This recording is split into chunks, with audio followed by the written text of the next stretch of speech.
look, Pat, Apple can be a bad actor at times. And once again, that seems to be rising to the surface. Yeah, I mean, Apple is a leader in consumer design and a leader in consumer experiences. They've also become a leader in uh, leveraging their monopoly position to either squash competition, squash suppliers, and in this case, it's with the DMA and with Epic Games. So literally, what I don't know what in the hell is going on at Apple. Um, this happened in a couple days. So first off, the EU asks Apple to stop its predatory monopolistic practices with something we've talked on the show before. That's called the DMA, right? And the DMA essentially outlines gatekeepers for ecosystems, technology, pricing, and power.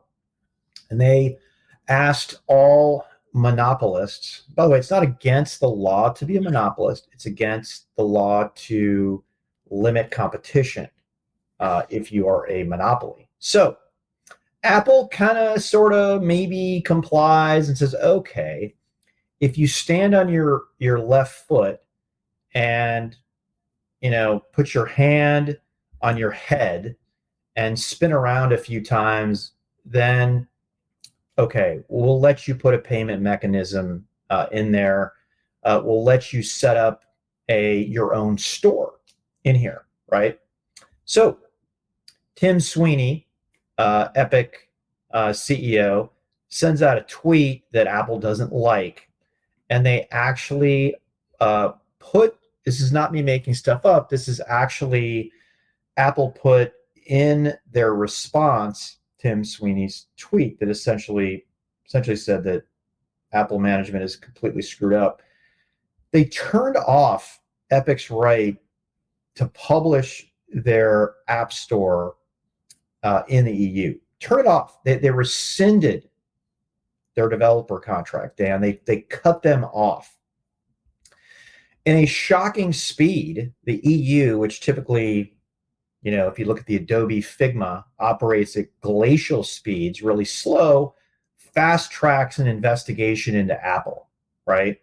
And then the day after, Apple reinstates Epic, Sweden, to create their own game store.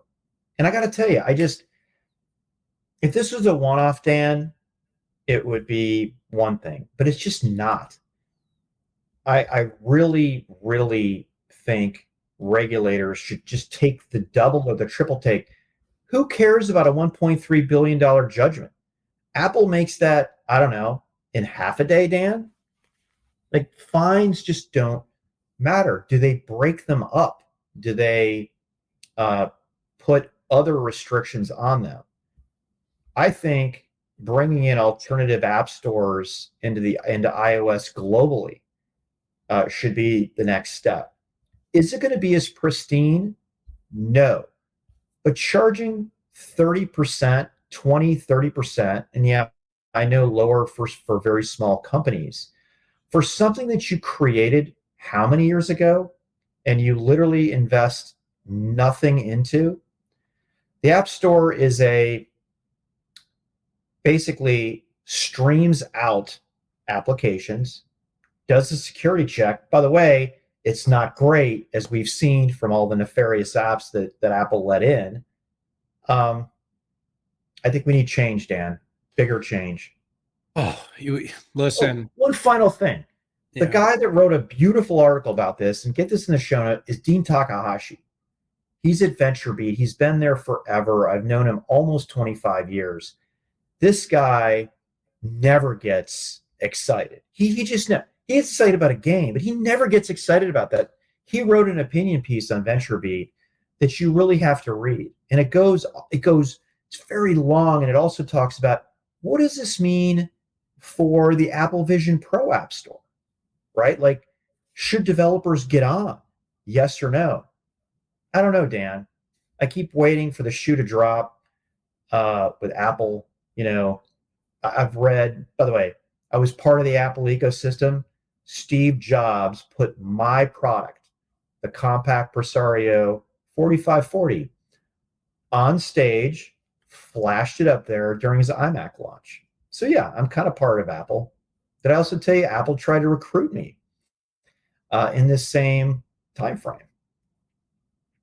We'll make another show about that, but that was fun. I'll tell you the full story about Apple trying to recruit me to be a product manager.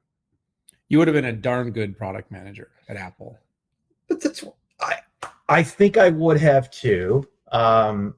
In my 20s, I could take punishment a lot, and that's very much the culture at Compact Computer in the mid 90s, 95, probably to 98.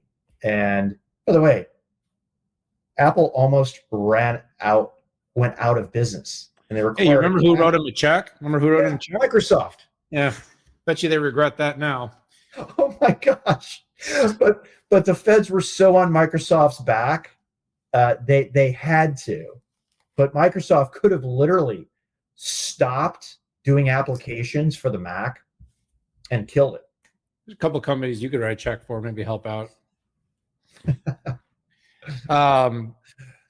Listen, I've got a kind of a short.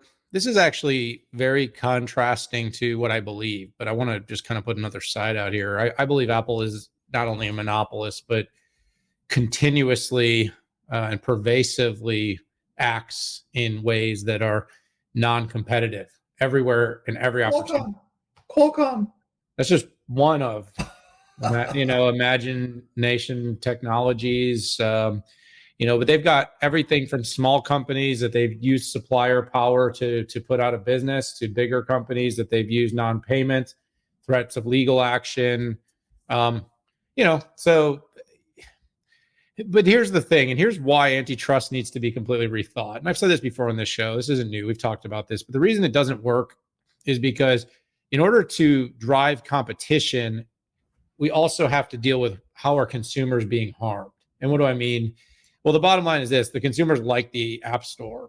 They like the experience, and they don't care about what Epic pays. They just don't. And unless you can start to show them that by using some alternative App Store, they actually personally, financially are going to benefit, it's going to be very hard to get the public rowdy and focused on actually seeing, it's basically telling everybody that the company that they buy their favorite toy from is evil. Pat, the company likely performs or knowingly has slaves that build their stuff. Like literally. I mean, this isn't the worst thing they do. No, I know. And nobody talks about it. So what I'm saying is the gut interpretation of the law, of the intent, of the ethical, the ethical moral bankruptcy of the people that do this stuff. But having said that, like I said, I mean, they're doing that. So it's like, are we really going to worry about, the App Store? Like people are like, oh, my app works. I like it. It's safe. I know where, Tim Cook is so cuddly and friendly. He's like my grandfather that I never had. He's just a nice guy. He is. He's very nice. Just a nice guy until he rips out your throat. By the way, a fun fact. See Mortal Kombat? What's that one? When they pulls the hand and pulls the heart out. By the way, where Tim Cook worked before he went to Apple? Didn't he work with you? You guys were like on the path side by side, and No, I went off to do more insights, and he went off to run Apple, and the rest is history. Listen, I was a group product manager. That was the fancy name. I was a product manager that had other product managers working for me, and Tim was the SVP of operations. I got sideways with his people once because I wanted to take my product. Dan was the first high volume product that used ODMs in Taiwan, right? And Compaq had a bunch of factories, and his team did not like me taking products for final assembly out of his factories, and he said I was basically on my own. And that's all I had to hear. I was like, great, I'm on my own. I'm 27 years old. I got $1.5 billion product line that I'm going to take out and make a ton of money.